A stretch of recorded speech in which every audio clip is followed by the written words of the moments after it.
Hello के drama lovers. स्वागत है आप सबका परफेक्ट क्राउन के एपिसोड 2 में। कल हमने एपिसोड 1 देखा था, जहां हीजू पैलेस की पार्टी में बोल्ड रेड ड्रेस में पहुंची थी। तो ग्रैंड प्रिंस इयान से पहला उसका इंटेंस इनकाउंटर हुआ था और उसके दिमाग में कॉन्ट्रैक्ट मैरिज का बड़ा प्लान बनने लगा था। आज एपिसोड 2 में स्टोरी और गहरी होती है। रॉयल पॉलिटिक्स, कॉरपोरेट वॉर और दोनों के बीच में अट्रैक्शन और टेंशन दोनों बढ़ेगा। तो चलिए शुरू करते हैं एपिसोड 2 की जर्नी। हमारा ये एपिसोड पैलेस के फायर इंसिडेंट्स के तुरंत बाद शुरू होता है। रात भर इन्वेस्टिगेशन टीम पैलेस में एक्टिव है। सबको शक ये है कि ये सिर्फ एक्सीडेंट नहीं था, किसी ने जानबूझकर प्लान किया था। यंग किंग सेफ है, लेकिन पूरी फैमिली में टेंशन का माहौल है। सुबह हीजू अपने लग्जरी अपार्टमेंट में उठती है। उसकी असिस्टेंट उसको न्यूज़ दिखाती है कि पार्टी की वजह से कासल ब्यूटी के सेल्स में 40% का जंप आ गया है। सोशल मीडिया पे हीजू की रेड ड्रेस वाली फोटो वायरल हो रही है और कुछ लोग तो उसकी तारीफ कर रहे हैं तो कुछ लोग उसे क्लाउड चेजर बोल रहे हैं। ऑफिस पहुंचकर हीजू अपनी टीम के साथ मीटिंग करती है। वो बहुत ही शार्प और कमांडिंग है। तभी उसके सौतेले भाई तेजू का कॉल आता है। तेजू गुस्से में चिल्लाता है, तुमने कल मुझे पब्लिक में ह्यूमिलेट किया था ना, अब मैं तुम्हारा असली चेहरा दुनिया के सामने लाऊंगा नाजायज बेटी। हीजू कूल रहकर जवाब देती है, तुम जितना चाहो उतना ट्राई कर लो। मैं जो चीज़ चाहती हूँ उसको हमेशा हासिल करके रहती हूँ। यहाँ फ्लैशबैक आता है हीजू के बचपन का सीन। जब वह 10 साल की थी तभी अपने फादर की फैमिली में आई थी। लोग हमेशा उसको नफरत से देखते थे। स्कूल में टॉपर होने के बावजूद उसके कोई फ्रेंड्स नहीं थे। वापस प्रेजेंट टाइम में हीजू अपने फादर से मिलने जाती है। वो हीजू से कहते हैं, बेटा पैसा और पावर सब कुछ नहीं होता है। सोसाइटी में रिस्पेक्ट के लिए तुम्हें कुछ बड़ा करना पड़ेगा। रॉयल कनेक्शन ही तुम्हें असली जगह दे सकते हैं। हीजू की आंखों में एक अलग ही चमक आ जाती है और वो डिसाइड करती है कि अब वक्त आ गया है प्लान को एग्जीक्यूट करने का।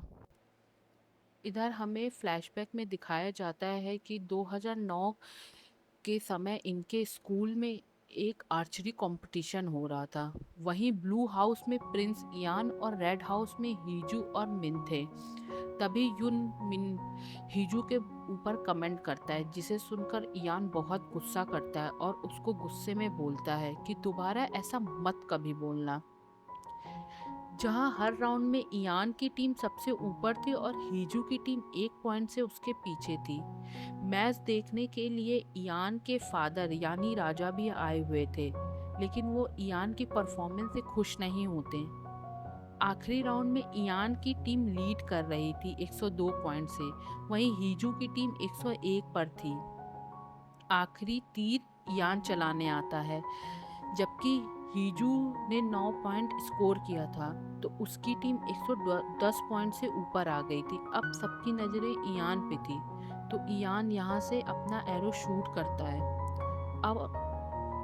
अब हम प्रेजेंट टाइम में आते हैं। अपनी असिस्टेंट हीजंग को बताती है, मैंने ग्रैंड प्रिंस इयान से मिलने के लिए ऑडियंस रिक्वेस्ट भेजी है। तो उसकी असिस्टेंट हीजू से बोलती है, ग्रैंड प्रिंस इयान के पास तो बहुत सारी रिक्वेस्ट आती है। इयान का असिस्टेंट चोई इयान के पास आता है और कहता है कि बहुत सारी रिक्वेस्ट आई है, जिसको सुनकर इयान उसे रिजेक्ट करने को बोलता है। इसी तरह हीजू काफ़ी सारी रिक्वेस्ट भेजती है, लेकिन हर बार इयान उसे रिजेक्ट कर देने के लिए कहता है। तो बार बार रिजेक्ट होकर हीजू परेशान हो जाती है। तभी हीजू को याद आता है कि बर्थडे वाली रात जब वह पैलेस के रिस्ट्रिक्टेड एरिया में चली गई थी, तभी इयान ने कहा था कि मेरे 3 गिनने से पहले अगर तुम चली गई तो मैं तुम्हारे यहाँ आने के बारे में भूल जाऊंगा। इतना तो मैं अपने जूनियर के लिए कर ही सकता हूँ। जिससे उसे आइडिया आता है। चोई हु आकर इयान को बताता है कि मिस हीजू ने फिर से रिक्वेस्ट भेजी है। इस बार लिखा है कि आपकी जूनियर हीजू को अपने सीनियर ग्रैंड प्रिंस इयान से थोड़ी गाइडेंस चाहिए। जो सुन इयान काफ़ी सरप्राइज और खुश होता है। रिक्वेस्ट एक्सेप्ट देकर हीजू बहुत ज़्यादा खुश हो जाती है और शाम को रेडी होकर यान के प्राइवेट रेसिडेंस पे पहुंच जाती है। फाइनली दोनों अब आमने सामने होते हैं। यान कहता है, मुझे समझ नहीं आ रहा है तुम्हें किस नाम से बुलाऊं। तुमने इतने सारे नाम से रिक्वेस्ट जो भेजी है, तो बताओ मुझसे क्यों तुम्हें मिलना था। हीजू हीजू अपने बैग से रेड कलर का एनवलप निकालती है।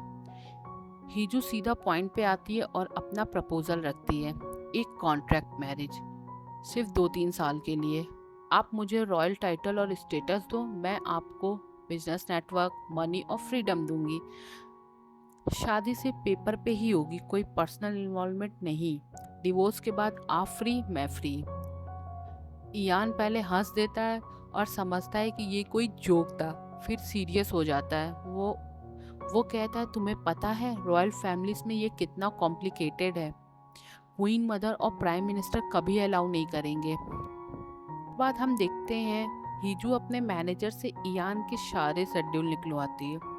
लोकेशन एक एक्सक्लूसिव हॉर्स राइडिंग क्लब है, जहाँ बहुत ही कम लोग आते हैं।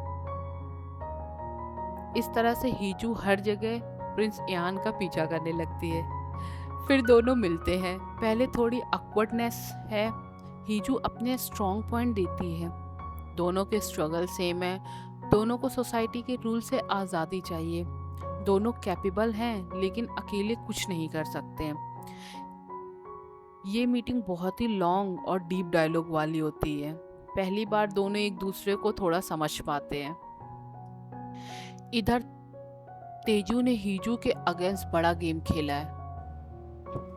इधर आज जूनियर किंग को फ्लावर ऑफ ऑनर नाम के एक अवार्ड सेरेमनी में जाना था। इयान आज लीव पर होते हैं, तो छोटे राजा को अकेले ही जाना पड़ता है, जिसको सोच के वो बहुत ही ज़्यादा घबराने लगते हैं। तो क्वीन मदर उनको मोटिवेट करती है कि आप कर लेंगे, आपसे हो जाएगा। इधर हीजू को भी सेरेमनी का इनविटेशन आया हुआ था, क्योंकि उसको भी अवार्ड मिलने वाला था। इधर जूनियर किंग काफ़ी परेशान हो रहे थे कि अवार्ड सेरेमनी में वो सब कैसे हैंडल करेंगे। तभी इयान वहाँ आ जाता है, जिसको देखकर जूनियर किंग बहुत ही ज़्यादा खुश हो जाते हैं। थोड़ी देर में इयान जूनियर किंग को लेके बाहर आते हैं। वह इतने सारे कैमरेस को देखकर घबराने लगते हैं। तो इयान जूनियर किंग का हाथ पकड़ के उन्हें स्टेज पे ले जाते हैं, जहां एक एक करके अवार्ड डिस्ट्रीब्यूशन शुरू होता है। हीजू को बेस्ट एंटरप्रेन्योर का अवार्ड मिलता है। जूनियर किंग उन्हें फ्लावर ऑफ ऑनर पहनाते हैं और वहीं यान उन्हें बुके देते हैं। तो फिर हीजू उनके कान में कहती है, मैंने आपको बहुत मिस किया। जो सुनकर इयान ब्लश करने लगता है। डील साइन करती है, जो उसके भाई की कंपनी को डायरेक्ट लॉस पहुंचाता है।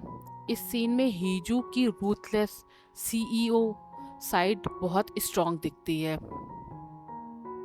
रात को हीजू को खबर मिलती है कि इयान पहले पॉलिटिक्स की वजह से बहुत स्ट्रेस और माइनर हेल्थ इशू के साथ है। वो सीक्रेटली उससे मिलने एक लग्जूरियस होटल सूट में जाती है। यहाँ एक बहुत ही इम्पोर्टेंट और सॉफ्ट सीन है। इयान टायर्ड और बीमार दिखता है। हीजू खुद उसकी केयर करती है, डॉक्टर को बुलाती है और उसके साथ बैठकर नॉर्मल बातें करती है। इयान पूछता है, तुम इतना सब क्यों कर रही हो? हीजू जवाब देती है, क्योंकि मैं हमेशा अकेली रही हूँ और मुझे लगता है कि तुम भी अकेला फील कर रहे हो। इस सीन में दोनों के बीच पहली बार कनेक्शन फील होता है। थोड़ी केमिस्ट्री भी दिखाई देती। एपिसोड के लास्ट में हीजू इयान को फॉर्मल कॉन्ट्रैक्ट पेपर देती है। इयान सोच में पड़ जाता है और कहता है कि वो सोच के बताएगा। एक बड़ा ट्विस्ट क्वीन मदर को हीजू और इयान की सीक्रेट मीटिंग की इंफॉर्मेशन मिल जाती है। वो गुस्से में बोलती है, ये नाजायज़ लड़की कभी रॉयल फैमिली में नहीं आ सकती है, मैं इसे रोक के रहूँगी। दोस्तों, ये था परफेक्ट क्राउन एपिसोड 2 का पूरा डिटेल। आपको एपिसोड 2 में सबसे ज़्यादा क्या पसंद आया? हीजू की एम्बिशन, या इयान का स्ट्रगल या उसकी फर्स्ट प्रॉपर मीटिंग? कमेंट में ज़रूर बताना। एपिसोड 3 चाहिए तो लाइक करो, सब्सक्राइब कर लो, चैनल ग्रो करने में भी मदद करो। मिलते हैं अगले वीडियो में। Take care, bye bye.